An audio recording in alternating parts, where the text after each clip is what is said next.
നടന്നുകൊണ്ടിരിക്കുന്നത്. നിങ്ങൾക്ക് വിഷമം തോന്നാം, പക്ഷേ ഇത് കൃത്യമാണ്.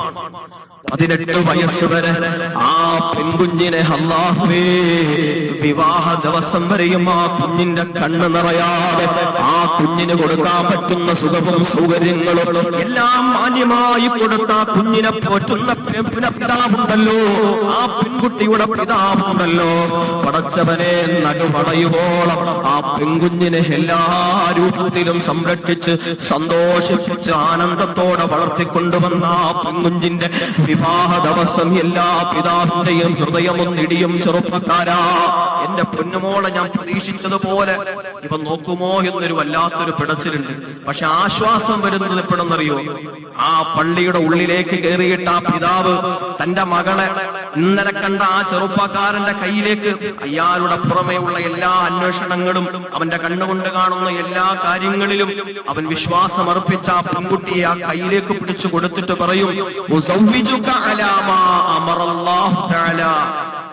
അല്ലാഹു തആല കൽപ്പിച്ചിട്ടുള്ള ആ രീതിയും അല്ലാഹു തആല പറഞ്ഞിട്ടുള്ള എല്ലാ നന്മകളുടെ വശങ്ങളെയും പരിഗണിച്ചുകൊണ്ട് എന്റെ പെൺകുഞ്ഞിനെ നോക്കിക്കൊള്ളാം. ആ രൂപത്തിലുള്ള ഒരു കരാറിൽ നിന്റെ കൈകളിലേക്ക് ആ പിതാവ് ഏൽപ്പിക്കുകയാണ്. എന്റെ പൊന്നുമോളെയാണ് മോനെ ഞാൻ നിന്റെ കൈകളിലേക്ക് ഏൽപ്പിക്കുന്നത്. ആ അമാനത്തിന്റെ വാചകം എത്ര പെട്ടെന്നാണ് അവസാനിക്കുന്നതെന്നറിയോ?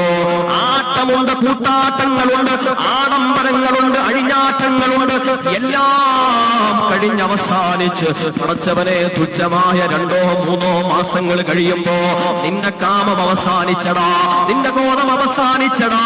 പെൺകുഞ്ഞിന്റെ ശരീരത്തിൽ നിന്ന് നിനക്ക് കിട്ടാവുന്നതെല്ലാം അവസാനിച്ചു കഴിയുമ്പോ അവള് കറുപ്പായി പോയി, അവള് നിറം മങ്ങിപ്പോയി, അവളുടെ ശരീരം കൊള്ളത്തില്ല, അവളുടെ പെരുമാറ്റം മോശമായിട്ടുണ്ട്, അവൾക്ക് കൊടുത്ത പണം കുറഞ്ഞു പോയിട്ടുണ്ട്, അവളുടെ വീട്ടുകാര് ശരിയായിട്ടില്ല. പിന്നെ ഒരു കയറിന്റെ തുമ്പിലോ ഒരു തുള്ളി വിഷത്തിലോ അല്ലെങ്കിൽ ആരും കാണാതെ ഏതെങ്കിലും കുറ്റിക്കാടുകളിൽ അനാഥമായി കിടക്കുന്ന മയ്യത്തായിട്ടോ പടച്ചറപ്പ് അനുദിനം വർദ്ധിച്ചു വരുന്ന ഭർത്തൃപീഡന പീഡനങ്ങൾ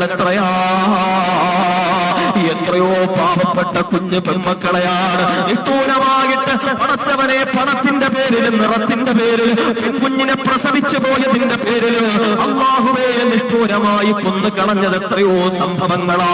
അതല്ലേ ഞാൻ നിങ്ങളോട് ചോദിച്ചത്, 6-ാം നൂറ്റാണ്ടിൽ ജീവിച്ചിരുന്ന മനസ്സ് കറുത്തുപോയ കാപാലികന്മാര്, ദുഷ്ടന്മാര്, നീചന്മാര് ഇങ്ങനെ ചെയ്യുവോ?